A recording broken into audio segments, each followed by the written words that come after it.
돈을 모으지 못하는 사람의 가장 많은 핑곗거리는 소득이 적어서 쓸 돈도 모자란다는 것이다. 하지만 쓸 돈이 모자라게 된 이유는 미래 소득을 가져다 현재에 써버렸기 때문이다. 이 현재가 시간이 흐르면서 과거로 쌓이며 종국의 현재와 과거 둘 모두 책임져야 하는 상태가 돼버린 것이다. 상황을 이렇게 만들어 놓은 장본인은 자기 자신이다. 쓸 데는 많은데 수입은 적고 그나마 남은 돈도 투자하기엔 너무 적은 돈이라 생각해서 전혀 모으지 못하는 사람이 있다. 그러나 이런 사람은 급여가 많아져도 결국 똑같은 말을 한다. 소득이 늘어난 만큼 소비도 더 많아지고 미래 소득, 즉 카드를 여전히 사용한다. 급여가 아주 많거나 사업으로 큰 돈을 벌어도 여전히 똑같은 사람이 많은 것을 보면 이건 수입 규모가 아니라 생활 태도의 문제다.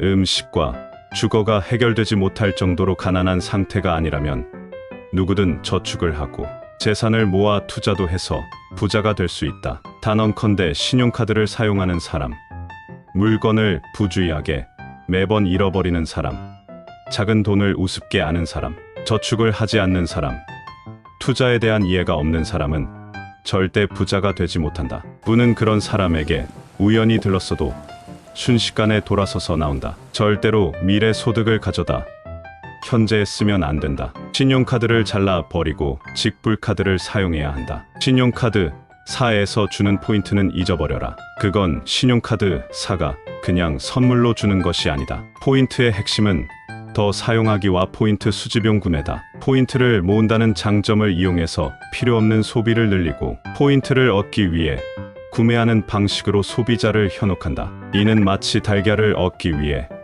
암탉을 죽이는 것과 같다. 지금 당장 현금이 없어도 미래 소득으로 구매가 가능하다는 이유로 끝간 몇 프로 안 되는 포인트를 적립받기 위해 소비의 경계를 무너뜨리고 만다. 이때 가장 흔한 변명은 어차피 사야 할 물건이니 포인트를 얻으면 영리한 것 아니냐는 논리다. 그러나 이 논리가 맞다면 카드사는 포인트 적립 시스템을 이미 없애버렸을 것이다. 카드 사용을 중지하고 이번 달부터 직불카드나 현금을 사용해보면 불필요한 지출이 현저하게 줄어드는 것이 보인다. 실제로 더 많은 이익을 보게 된다. 10,000원 가치의 포인트를 모으려면 100만 원의 소비가 일어나야 하고 그 중에 몇십만 원은 필요 없는 지출이다. 카드 사용은 정말 어리석은 짓이다. 물건을 부주의하게 다루는 사람도 절대 부자가 되지 못한다. 물건이나 상품이 무생물이라는 생각에 함부로 다룬다. 그러나 모든 물건은 자연에서 나온 재료와 인간의 시간이 합쳐져 생겨난 생명 부산물이다. 모두 생명에서 온 것이다. 오랫동안 쓰는 물건이나 밖으로 가지고 다니는 물건에는 예쁜 스티커나 레이블, 머신을 이용해 자기 이름을 붙여놓는 것이 좋다. 주인의 이름을 단 물건은 그 순간 생명을 가진다. 설령 잃어버려도 꾸역꾸역 주인을 찾아온다. 집 안에 가져올 땐 정해진 자리에 놓고 사용 후에 청소나 관리가 필요한 물건은 즉시 닦아서 손상을 막고 가끔씩 쓰거나 계절마다 쓰는 제품은 정갈하게 포장해서 먼지가 닿지 않고 언제든 다시 쓸 수 있도록 관리해야 한다. 부부는 물건이라도 존중하는 사람에게 붙는다. 재물의 형태는 결국 물건이기 때문이다. 작은 돈은 큰 돈의 씨앗이고 자본이 될 어린 돈이기에 씨앗을 함부로 하고 아이를 돌보지 않는 사람은